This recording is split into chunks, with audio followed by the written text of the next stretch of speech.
Yo, what is up, guys? Welcome back to the channel. And today I'm going to be previewing the Pac-12 North plus 7th game plus Pac-12 championship for this season. And so we're going to start with Oregon. I have them at 6-0 because they're pretty much the best team in the North and probably the whole conference.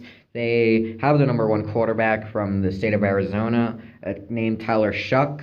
And they should be pretty good. They're returning a lot of production despite losing players to the opt-out. And I think they should be good. I think they have a chance to recap the North, and I wouldn't be surprised if they blow out everyone on the way there. Next up, I've got Cal, who's at 4-1. Note that Cal and Washington had a game which they canceled. That's why I have them at 4-1.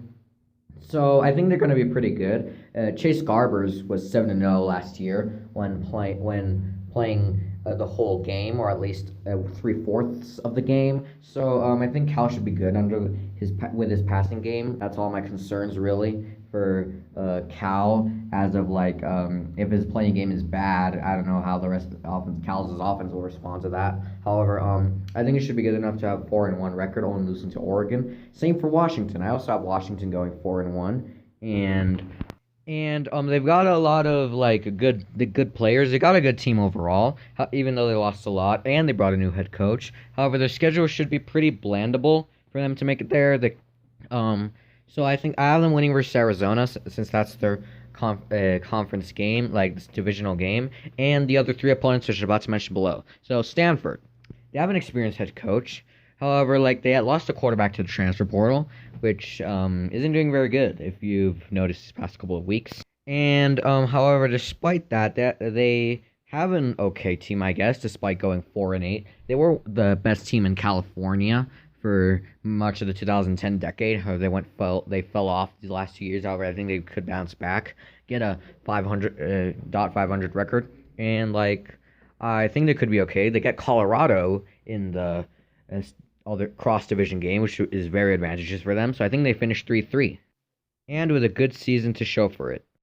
Next up, I've got Oregon State, which I think they can win a game. However, I wouldn't be surprised if they lost all of their games. So this team went 5-7. They could have made a bowl game had they won versus Hawaii or something like that. They had many close games. However, this team is still unproven. They have a okay head coach. However, they lost a lot of their easy schedule. If this was a normal year, they had a pretty easy schedule, so that should affect them. Plus, they drew Utah, so that isn't going to help them either. So I think they have them winning only against Washington State. However, I wouldn't be surprised if they pull an upset here and there. Now, lastly, we've got Washington State at 0-6. This team is unproven. They still got Max Borges, one of the best running backs in the Pac-12. However, other than that, their team looks let's say unproven, because we don't know much about this team except that they got a new head coach, and they still got one of the best running backs in the Pac-12. So they got Nick Rolovich, who he was good at Hawaii, however, at Hawaii standards. So I don't know how he's going to do at Washington State. Is real challenge in a Power 5 country. And it does not help Washington State that they got USC in their crossover games, so I think they're going to finish 0-6. However, I wouldn't be surprised if they get a win.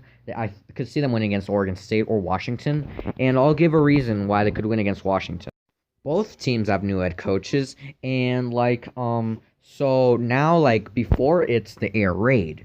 Before Mike Leach at Washington State and Washington State played the air raid. However, we don't know what Nick Rolovich is going to do with for their team, honestly, since we don't know what kind of style he's going to play for the game, or we don't know what he's going to do at Washington State. And both teams are new head coaches, so they're going to be new game schemes. So I wouldn't be surprised if Washington State was able to pull a win there. So those are my Pac-12 North predictions. And moving on to the crossover games, I've first got UCLA over Washington 27-24. However, I wouldn't be surprised, obviously, if Washington ended up winning, because this will come down to how UCLA plays. By quarterback Dorian Thompson-Robinson. However, Chip Kelly is experienced. However, I wouldn't be more than what Washington's head coach is. However, I wouldn't be surprised if Washington wins here. Then Utah over Cal. Utah lost a lot. However, I think they will still be a contender for the Pac-12, and they look better than Cal. And besides, they're gonna have an extra game.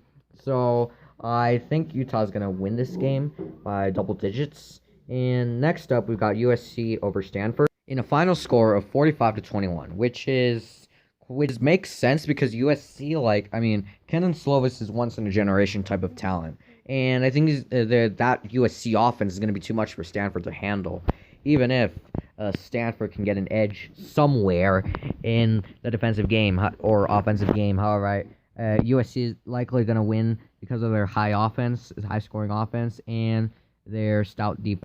Next up, we got Oregon State over Colorado, which this was one of more lesser equal kind of pick because I wouldn't be surprised if Colorado won.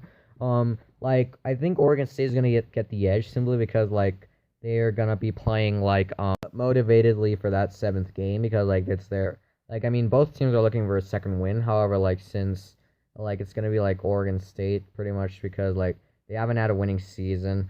Like they're gonna try to finish it on a high note, pretty much, because they haven't had a winning season like since 2000. And this game honestly could go either way. I could see Colorado winning. I could see that perfectly, honestly. And then we got Washington State over Arizona. I mean, this is gonna be the battle of the 0 and 6s. Here's the difference. I can honestly securely say that Arizona will go 0-6. Washington State could win the game here and there. However, Arizona could seriously see them going 0-6. Still, it'll be an equal match regardless. However, I think Washington State pulls it off due to their running game.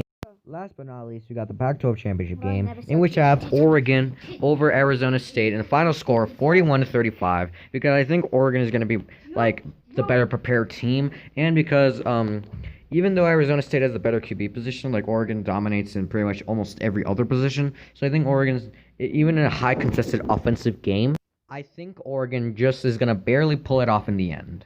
If it goes to overtime, it wouldn't surprise me, honestly. If Arizona State's it wouldn't surprise me either. So, thank you for watching this video, and I'm going to be coming with more videos pretty soon, and also, by the way, Sim League recap coming this Saturday. So, thank you for watching, and I'll see you very soon.